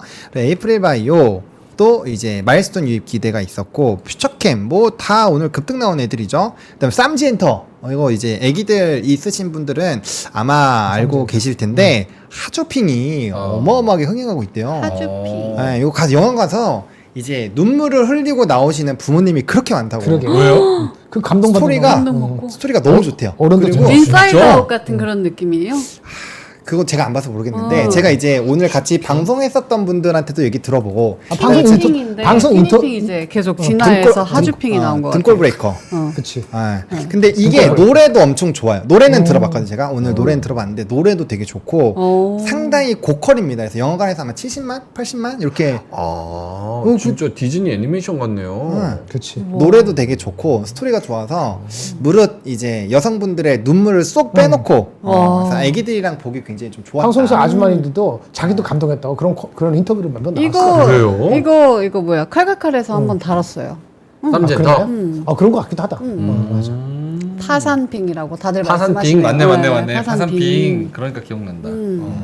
그래서 쌈젠터가 올라갔다. 네, 뭐 그런 일이 있었고요. 뭐 제가 보진 않았지만 그래도 저도 여러 가지 리서치를 하잖아요. 네, 그래서 이거 본원님 엄청 좋아하는 거잖아요, 그렇죠? 저희 또 이런 애니메이션. 애니 이런 거 이것까지 가는 제가 강자거든요. 사실 본인 얘기였어. 울었다. 눈 건강에 좋아야 되는데. 아침에 눈이 부었더라고. 네. 주피. 루테인 하나 하시고. 그렇죠. 오케이, 알겠습니다. 쌈젠터. 네, 그리고 펄어비스가 역시 이게 보스 영상 보고 느낌이 안 좋았거든요. 아니 그 괜찮한데 왜 또 오후대에서는 빨리 조용 왔다 갔다. 네. 아니야 루돌프 보고 제가 아니라고 얘기했잖아요. 근데 다른 영상 보고 사람들이 좋아했대. 근데 제가 거기서 코멘트 그렇게 많이 안 했습니다. 그냥 그랬다 정도만 했지. 근데 제가 말 루돌프 많아졌다. 아니 말 빨라졌다. 루돌프 보고는 제가 얘기했잖아요. 제가 레이드 많이 떠본 사람인데 그러면 패는 맛이 안 나요. 타격감이 없어. 그래서 아무튼 좀 수상 안타까운 얘기지만 제가 그냥 제 웃으라고 말씀을 드린 거고 참 수상 기대감이 있었는데 원래 게임주들이 그런 데서 수상하면서 굉장히 좀 붐이 일어났는데 너무 아쉽게도 이제 그렇게 수상을 못하는 부분에서 좀 기대감이 높았던 만큼 좀 아쉽게 됐고요.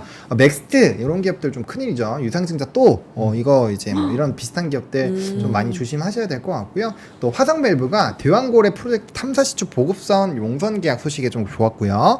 휴맥스 이런 거 전기차 충전 인프라 뭐 그래서 좀 전반적으로 이런 쪽이 좋았다라고 보시면 될 것 같습니다. 알겠습니다. 좀 짜잘짜잘한 그런 종목들 리가켄바이오, ABL, 뭐 이오테크닉스 이런 것들도 있고 네. 쌈지엔터 같은 진짜 테마주들도 있네요. 오늘 바이오가 많네. 셀트, 네. 에이프릴, ABL, 리가캠 뭐 엄청 많네. 오케이, 알겠습니다. 유닛은 뭐야? 볼파라와의 합체 완료? 있어. 걔네 저기 합체하기로 한 데랑 합체한 겁니다. 원래 하기로 한 건데 타이밍이 좋아서 지금. 알겠습니다. 죽어났어. 아까 하추핑 얘기하니까 민주이 넌 시진핑 아니냐? 무슨 소리 하는 거예요? 시진핑이라뇨. 고맙습니다. 시간이. 자, 그럼 넘어가 볼까요? 뉴스로 가보죠. 네, 시간인데, 일단 첫 번째, 가자 휴전 협상도 결렬해서 오늘 지정적 리스크 뭐 있었다라는 거. 그래서 마치 협상을 할 것처럼 하다가 결국엔 뭐 변화가 큰 게 없었다. 이게 핵심이고요. 근데 이제 중요한 거는 실시간 국제유가가 변동이 나오지 않으면 크게 신경 쓰실 필요는 없을 것 같다 정도로 마무리 좀 지으면 될 것 같고 그 다음에 이제 달러 유가 변동성의 웃음지는 항공주도 좀 장 초반에는 좀 꿈틀했어요. 이게 이제 많이 떨어졌다가 올라가는 부분이어서 결과적으로 이제 환율 하락과 이제 유가는 좀 다시 변동이 있긴 하지만 이 정도면 그래도 수익성 부분에서 좀 개선이 되지 않겠는가라는 그런 얘기들도 일부 있었다라고 보시면 될 것 같고 네. 근데 이제 이게 추세로 가려면은 결국에는 그 본연의 실적이 되게 좋아져야 돼요. 여행 항공주들이 저번에 이제 딜러에서 제가 홀드액 쪽 얘기했었잖아요. 그러니까 결과적으로 매출액은 늘었는데 영업이익으로 빠지는 그쪽이 좀 약하니까 결과적으로 수익성이 얼마나 강화되는지를 좀 보셔야 될 것 같고 그다음 엔비디아가 액체 냉각을 도입한다라고 해서 액침 냉각이 오늘 엄청나게 급등 나왔잖아요. 네. 그래서 근데 저는 개인적으로 좀 요거 현지 시간 요거 보고 결정하는 게 맞을 것 같긴 한데 왜냐하면 뭐 GST나 이런 애들 올라갔다 빠졌고 직접적으로 뭐 연관성이 있다라고 얘기한 뭐 그런 일부 종목군들만 좀 강했거든요. 그래서 좀 요것도 아마 좀 호불호가 상당히 좀 갈리지 않을까 정도로 생각을 하고 있습니다. 아까 항공주는 약간 저는 요즘에 이런데 좀 눈이 가요. 그러니까 여태까지 우리가 언급 안 했던 건데 이제 슬쩍 올랐대. 그 뉴스가 뭐 나왔어. 그러면 쓱 보고 항공주 얘기 우리가 마지막으로 한 게 언제야? 지금 뭐 꽤 됐죠. 한참 됐잖아요. 아니에요. 그래요? 우리 제 거 신문 안 본다고 시청자분들이 왜 안 보여주냐고 막 뭐라 했을 때가 제가 항공주, 카지노주 들고 왔는데 그 항공, 카지노, 면세 다 들고 왔었거든요. 근데 그때 시간이 별로 안 남아서 제가 면세만 딱 얘기하고 갔었어요. 그때 딜러 원래 한 12%, 13% 나오는데 6%대까지 빠져가지고 이 실적 박살났다고 그때 얘기했었잖아요. 맞아 카지노는. 네, 근데 여기 얘기하는 지금 좀 항공 얘기하는 것 같아요. 항공. 그러니까 그날 원래 뉴스 다 들고 왔었는데 그날 이제 카지노만 얘기했었던. 네. 그러니까 아니 보여드리긴 왜냐면 했었습니다. 티웨이 항공 요거 보면은 전 요런 거 좋아하거든요. 장대 항공. 요거 한 번만 화면 나오나? 보여주세요. 네, 오늘 장대 항공 나오면서 121선 그리고 61선, 21선, 5일선 다 이렇게 만들어졌잖아. 네. 그러면서 이제 전고점 몇 주 전에 있었던 전고점도 좀 돌파하는 모습이고 이런 거 보면은 그래도 그러니까 빈집털이의 개념 네. 플러스 그런 매크로적인 수혜가 분명히 있고 뭐 환율 떨어지면은 뭐 이게 뭐 원화 비용이 줄어들고 강세, 달러 유가가 안 약세. 올라 뭐 이런 거 플러스 그동안 언급을 안 했던 거 네. 약간 요런 거에 대한 컨셉이 먹히는 것 같아가지고 항공주 좀 더 네, 동감합니다. 괜찮아요? 환율이 내려가면은 그러니까 원화가 강세가 되는 게 지속되면은 분명히 효과가 있죠. 걔네 가장 큰 것이 뭐냐면 인건비하고 그다음에 유가예요. 네. 그리고 밑에 단에서는 밑에 단이 아니고 환율이 또 영향을 주는 그렇죠. 거니까 리스료 그 내야 요소 중에 되니까. 하나니까 만약에 미국 저기 전쟁에서 유가가 확 폭등하는 게 아니고 원화 강세가 계속 더 안 되들이 이렇게 있고 그러면은 실적이 좋아질 가능성이 있죠. 보노님은요? 네. 그렇게 보는 게 맞죠. 아니 그게 아니라 관심 없어. 저는 그 연말 지나고 나서 보셨으면 좋겠습니다. 왜냐면 지금 좋아지고 있는 건 맞는데 그 생각 하셔야 돼요. 코로나19 기간 동안 그 뭐 면세도 그렇고 항공도 그렇고 다 좀 차입금들이 좀 일부 있어서 실적이 온전히 반영 안 될 수도 있어요. 그런 것까지 다 지나는 거를 온전히 확인할 수 있는 게 4분기 또는 내년 1분기일 거라고 생각을 하고 있기 때문에 조금만 더 천천히 보시는 게 저는 좋지 않을까? 근데 지금 얘기한 게 맞는데 다른 섹터가 갈 데가 없을 때 그런 것도 건드리게 됐고 네. 다른 섹터가 갈 룸이 더 있으면은 바로 제약바이오 이런 게 더 가서 10% 더 가면은 지금 시가총액 비중이 11% 넘어갔거든요. 그러니까 13% 되면은 아마 거기도 이제 목이 찰 거예요. 네. 과거 피크가 비중이 한 14%였기 때문에 그때쯤 되면은 그게 4, 4분기 될 수도 있고 3, 4분기 끝이 될 수도 있고 사람들 동참하는 줄이 생길 수도 있겠죠. 이런 섹터 저런 섹터. 예. 알겠습니다. 뭔가 오랜만에 좀 언급하는 것 같아서 네. 한번 이야기를 해봤고요. 네. 뉴스 끝났나요? 하나인데 뭐 생물보안법이라서 패스해도 될 것 같습니다. 패스 패스. 나왔던 거 자, 같아요. 그러면 4시 11분 지나가고 있는데요. 오늘도 역시나 조금 만족스럽지는 못했던 장 네. 약보합권으로 마무리가 됐습니다. 대형거래와 성장주 이런 애들이 좀 많이 가는 그런 장세였는데요. 엔비디아 실적을 기다리면서 오늘 장이 마무리가 됐습니다. 두 분은 오늘의 한마디 어떤 그림과 한마디를 가져오셨을까요? 보노님 그림부터. 네, 저는 이렇게 갖고 왔습니다. 핵심은 우와. 달러라는 걸 알고 계시겠죠? 오. 뭐 전쟁도 이렇게 막 제가 총도 하고 총알도 하고 막 칼도 했는데 얘네는 사실은 우리를 헷갈리게 하는 요인들이고 정수리에 있는 곰이 제일 고민하고 있는 결국 달러다. 돈이에요. 달러. 환율을 어. 정확하게 고민을 많이 해야 그리고 이걸로 포지션을 잡아야 되지 않을까. 저 옆에는 뭐예요? 칼이에요? 밑에가? 이 총알입니다. 총알. 총알. 네, 총알. 아. 총. 이거 뭐죠? 그거 뭐야? 이건 뭔지 모르겠네요. 드론. 칼. 요즘 아니, 드론 드론이에요? 공격하잖아요. 네, 드론? 공격. 무슨 드론 드론? 수도꼭지, 수도꼭지. 수도꼭지. 이거 칼 같은데, 칼? 네. 칼 같아. 칼. 드론하고 거기 나올 계제가 아니지. 있잖아요. 뭐야 우리 총 쏘는 게임 하면은 이렇게 막 그 꺾여서 이렇게 막 그렇죠, 그렇죠. 네. 그 뭐라 그러지? 이름 까먹. 구르카족이 쓰는. 네. 약간 그런 느낌. 내가 무기 잘 알아. 오른쪽에 AK-47, 왼쪽에 M16. 군대도 안 갔다 오면서 M16은 아닌 것 같은데. M16이야. 근데 안 갔으니까 잘 알아요. 취미로. 그래서 달러를 제일 고민한다. 아, 그런가? 곰 위에 있잖아요. 곰이. 소 아니고 곰이잖아요. 곰. 오케이, 알겠습니다. 자, 김장훈 본부장님의 오늘 한마디는요? 네. 틀렸습니다. 응?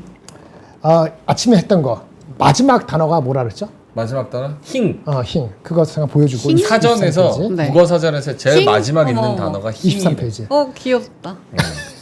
그래서 힝. 이거는 민트가 한 하루에 30번 하는 건데. 그치. 행 하잖아. 조롱하듯이. 근데 우리나라 장이 조롱밖에 생겼잖아요.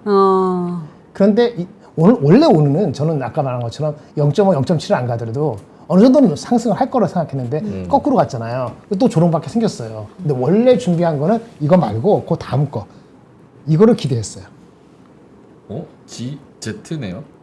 가을을 재촉하는 비. 한글에 의미 있는 거는 힝이 끝이잖아요. 영어는 끝이 뭐예요? 알파벳에. Z. G. Z예요. 영어는 미국 사람들. Z로 이렇게 쓰신 Z로 해가지고 한국 저거 스페이스바 누르느라 고생 좀 하셨겠어요 안방에서. 카피 페이스트. 카피 앤 페이스트. 아 어디서 따온 거군요. 따온 거예요. 저는. 따온 거 아니야? 한번 읽을게요. Z로 돼 있는 이렇게 뭐라 그래? Z 모양으로 돼 있는 글입니다. 가을을 재촉하는 비로소 안착 2700 영근은 곡식 수학의 가을. 그렇게 하면 안 되지. 지난주 토요일날 비가 왔잖아. 그쵸? 가을을 재촉하는 비가 오고 기온도 떨어지잖아요. 무더위를 지나가고. 네. 그러면 비로소 대한민국 장도 안착한다. 2700으로. 라고 예측을 하고 오늘 가져온 거야. 원래. 근데 2700 갈래다 못 갔잖아요. 네. 2700 안착하고 나면은 이제 곧 가을이 되잖아요. 25도 이하 떨어지고 하면은 결국은 곡식이 연글듯이 우리 주식도 수확할 때가 올 거다라는 희망을 갖는 거를 준비했었어. 그리고 혹시 2010에 안 되는 거 아니야? 라고 해서 힝을 가져왔는데 결국 힘이 맞아버렸어. 그래서 원래 준비한 건 애를 썼는데 쓸데없이. 죄송한데 Z는 어디에 들어가는 겁니까? Z 이거 Z. 이게 Z잖아. 왜 Z? 아니 이게 글씨가 Z 표시잖아 Z. 이 그거랑 모르겠어요? Z. 오늘 한마디랑 어떤 연관이 있는지가 궁금해가지고. Z랑 저거랑 2700 이하로 가는 시장이 무더위와 함께 다 없어지고 이제 새로운 시대로 그러니까 마감하고 나쁜 건 마감하고 네. 새로운 시대의 가을을 맞이하자 아. 이런 변곡점이 될 수도 있다고 오늘 생각을 했었어요. 미국이 1몇 % 올라갔으니까 0.5%만 올라가도 근데 이게 이 모양이 안 되고 가을은 재촉하는 비가 왔건만 안착은 다음은 미뤄졌지. 엔비디아 끝날 때까지. 그래서 오늘까지는 아직은 힝이다. 힝. 이렇게 됐다 이거지. 다시 한번 말씀드리지만 네. 저는 이제 사정거리 안에 있기 때문에 더 하면 맞습니다. 추가 질문하지 마세요, 여러분. 채팅창에 받아들이세요. 핵심이 뭐냐면 국장이랑 똑같습니다. 받아들이세요. 비가 와도 네. 온도가 팍팍 안 떨어지시 주식도 팍팍 여러분들 안 올라갈 수도 있지만 결국은 올 가을은 온다. 그러니까 오는 가을은 막을 수 없다. 이렇게 오케이. 생각을 하시고요. 알겠습니다. 그리고 이제 뭐 한 거는 이거 말씀드릴게요. 아 이렇게도 볼 수 있네요. 갈지자 같다. 그래서 증시가 갈지자로 한문? 움직이는 것처럼 비틀거린다. 아니, 제 뜻은 그건 아니고 맨 끝에 끝을 마무리하고 나면 새로운 게 열린다. 힘 끝나면 새로운 거 사전 하듯이 Z 끝나면 A, B, C 다시 시작해야 되잖아요. 그러니까 2007에 새로운 시대 열린다. 그렇게 하려고 했었다고. 근데 그게 안 됐지. 내일 될지 모르지만. 그다음에 알겠습니다. 연준 한마디 할게요. 이걸로 네, 끝낼게요. 연준 한마디. 연준이 무슨 얘기하는지 다 알죠? 알죠? 근데 연준이 싫어하는 게 있어요.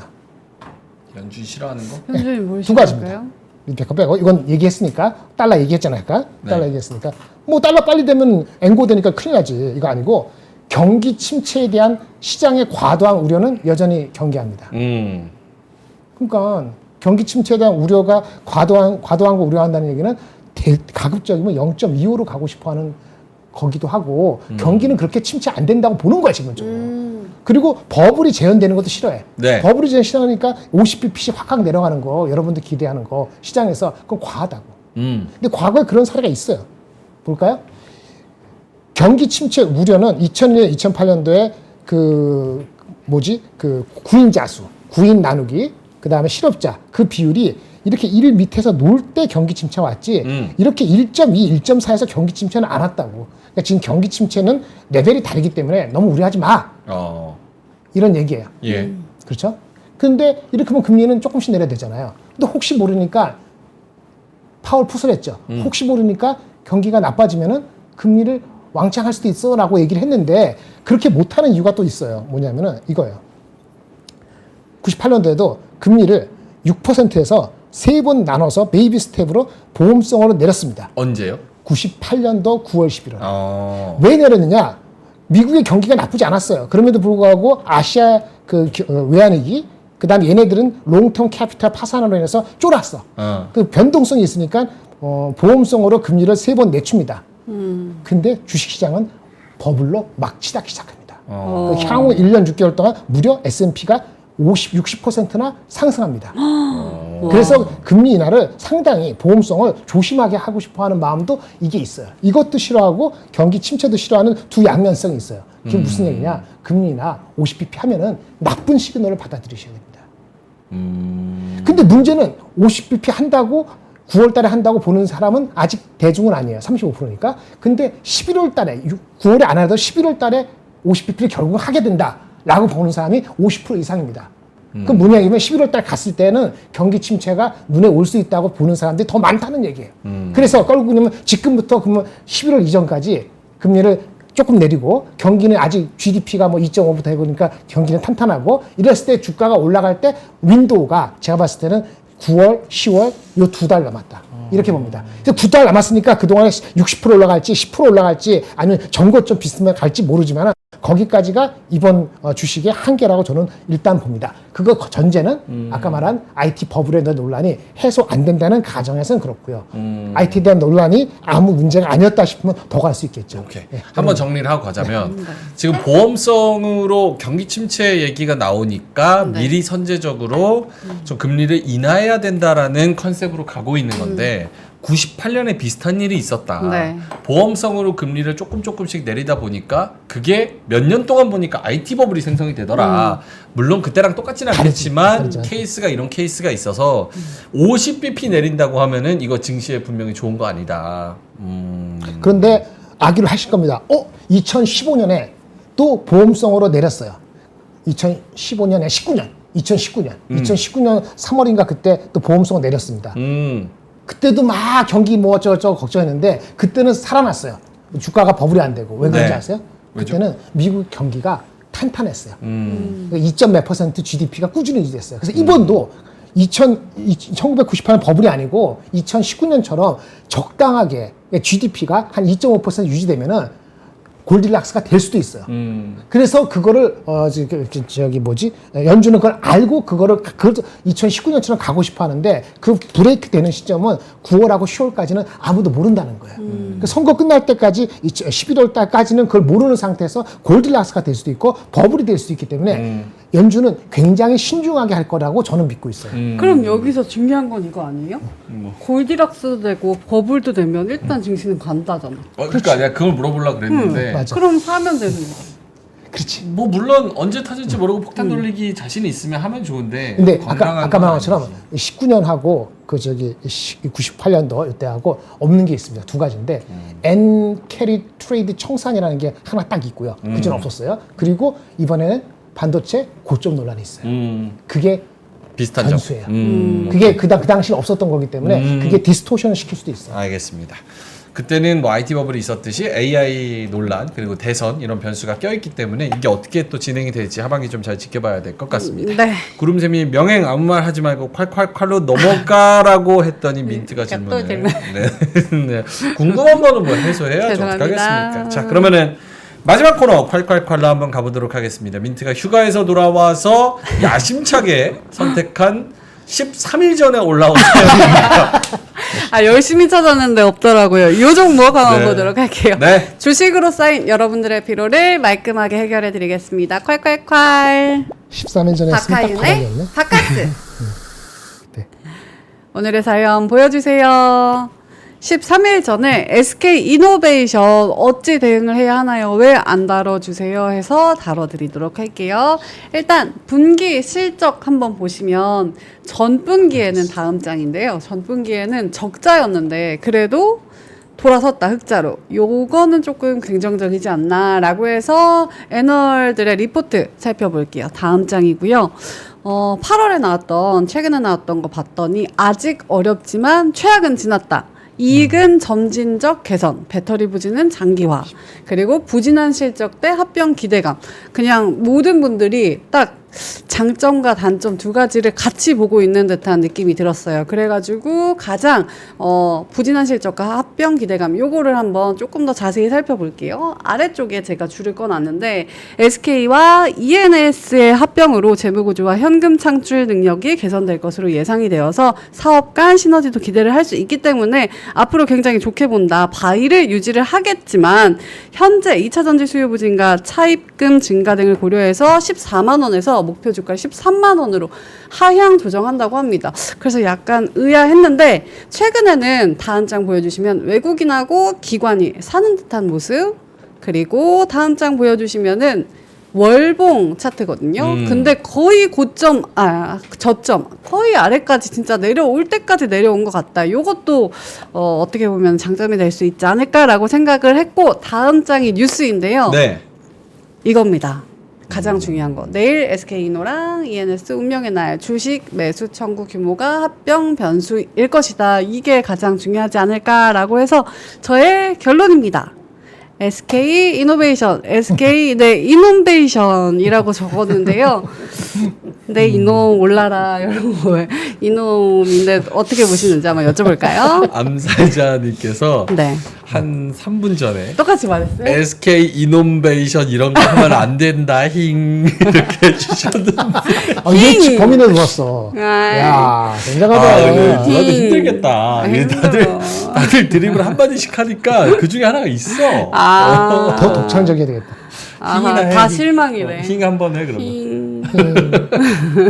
알겠습니다. 자 그럼 SK 이노베이션 두 분의 코멘트 한번 들어본다면 하창한 본부장님부터. 일단 합병이 끝나야 될 것 같아요. 그렇지. 네. 끝나야지. 27일. 내일 내일, 임시총. 내일. 내일이죠. 네, 그거가 지나야 뭔가 방향성을 잡을 것 같습니다. 내일 하루만 늦게 지나- 있으면 참 좋았을 텐데. 아, 그러게. 내일 지나고 나야 이게 변수가 해결이 돼서 무언가 코멘트를 할 텐데. 13일 전에 했으면 딱 바닥이었어. 근데 그때 했으면. 근데 가격적으로 보면은 많이 빠져서 만약에 지금까지 그냥 홀딩하고 계셨으면은 일단은 좀 더 지켜보시는 게 맞을 것 같습니다. 아니 그 SK가 이노베이션도 SK 왜? SK 이혼베이션. 저거를 생각 못했네. 최태원이랑 그 이혼하고 그런 거를 여기 갖다 붙였어. 저거였는데. 센스는 있네. 좋습니다. 네. SK 이노베이션. 그러면은 아까 SK 안에서도 SK 온, ENS, 이노베이션 뭐 잘 되는 거 자꾸 쪼개고 붙이고 두산도 마찬가지고 약간 이런 액션에 있어서 좀 믿을 수는 있는 주식입니까? 그 대기업들의 그 계열사를 그 숫자를 보면은 100개 넘는 게 너무 많아요. 그래서 아마 사장들 이름도 다 모를 거예요. 그렇게 많이 쪼개져 있는 현실입니다.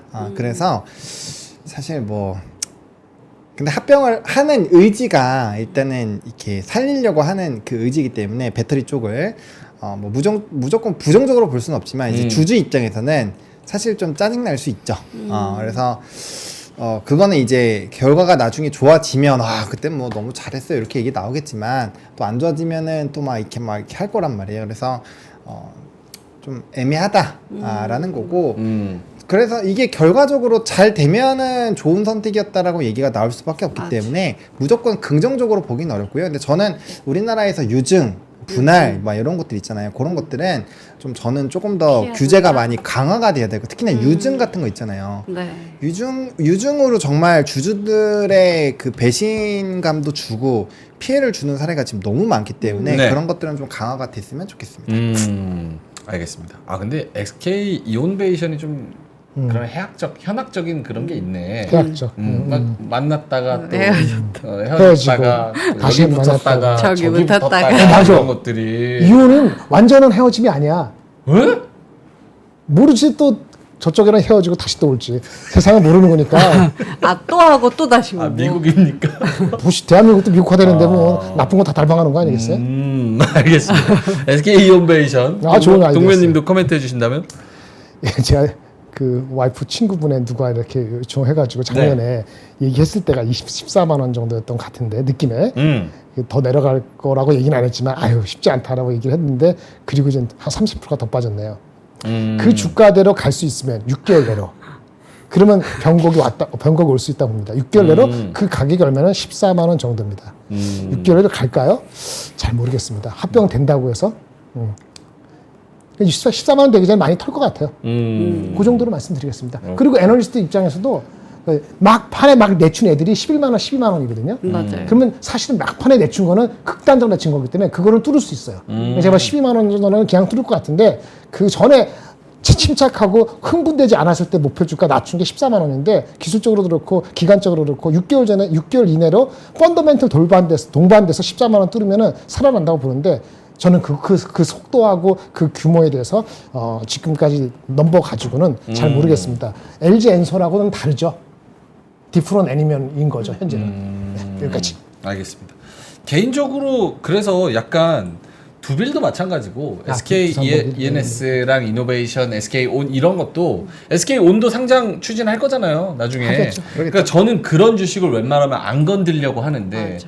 웬만하면은 다 다 대기업 걸려 다 있어요. 그러고 있으니까 네. 이게 짜증 나는 거고. 웬만하면 안 건드리는 거 건드리지 마세요. 음. 근데 문제는 주가가 가면은 같이 부안해동 하죠. 그러니까 그렇죠. 그 자기의 펄러스를 가지고 있으면 안 하면 돼요. 그거 안 한다고 굶어 죽습니까? 네. 오늘 그 나온 기사 보니까 오늘 또 밸류업에 대한 이야기 이번 네. 주에도 막 나오고 장 초반에 움직였잖아요. 네, 그렇죠. 상장사 2,500개 중에서 지금 밸류업 공시에 참여하거나 참여하려고 그렇죠. 하는 기업은 18개. 아, 그것도요? 18개. 그것도 다 정부의 그 약간 영향권 안에 있는 금융권, 금융 편하니까. 증권주, 은행 얘네들만. 그냥 그게 그 주시면 가는 심지어 거지. 실제로 한 애들은 8개밖에 안 돼. 와. 근데 하려고 하는 애들까지 다 긁어 모아서 18개. 상장사 2,500개 중에서. 와. 이거는 말이 안 강제로 되잖아요. 시키면 안 되나? 그러니까 사실 SK 이노베이션 얘기가 나왔으니까 강제로 중국은 하지. 이런 본질적인 밸류업에 대한 이야기, 국장은 왜 이 모양인가 이런 거에 대한 그 일본이랑 비교도 해놨더라고요. 일본은 초반에 했을 때 그래도 10%는 참여했대요. 처음 한 4개월 일본은 동안. 근데 적긴 하네. 일본은 처음 시작하고 한 4개월 거기는 동안 10% 우리나라보다 참여하고. 기본적으로 좀 더 수능파야. 그리고 그렇잖아요. 한국 최근- 사람은 도전적이기 때문에 잘 처음부터 말이 잘 안 들어. 그리고 최근 동안은 이제 한 50% 가까운 기업이 밸류업에 참여해 있다. 10년 동안에. 그래서 그런 부분에서 우리가 좀 따라가야 되지 않을까. 근데 물론 한국은 빠른 민족이잖아. 그럼 급하게 올라갑니다. 안다. 급하게 빠르고 올라가는 아니, 신속하고 말이야? 효율적으로 정확하게. 움직이지 않다가 말이야 갑자기 히힝 하면서 올라가는 거야? 아 그게 우리나라 그렇게 그게 올라가요? 우리나라죠. 아, 오케이. 갑자기 막 한강의 800개가 기적. 갑니다. 네, 한강의 기적. 또 속아보지 뭐. 프로젝트 이름을 붙여야 돼. 여의도의 기적 이런 것처럼 프로젝트 이름 붙여서 으쌰으쌰 해야 됩니다. 네. 우리나라 그런 프로젝트 잘합니다. 금모기 운동, 뭐 어. 한강의 기적, 네. 월드컵 이렇게 잘하죠. 하나 불붙으면 해요. 맞아요. 붉은 악마. 화이팅. 네. 자, 그러면은 저희는 이만 여기서 물러가도록 하고요. 뒤에 뉴스룸 팀도 많은 시청 부탁드리고요. 저희는 내일 조금 더 건강하고 조금 더 유쾌하고 조금 더 많은 사람이 용돈을 벌 수 있는 부자가 될 수 있는 그런 장을 기대하면서 내일 오프닝벨에서 뵙도록 하겠습니다. 고맙습니다. 박근영, 이선영, 사경인, 염승환 투자 마스터들의 세심한 케어로 건강한 투자 습관을 만드세요. 3프로 멤버십 3프로 앱에서 확인하세요.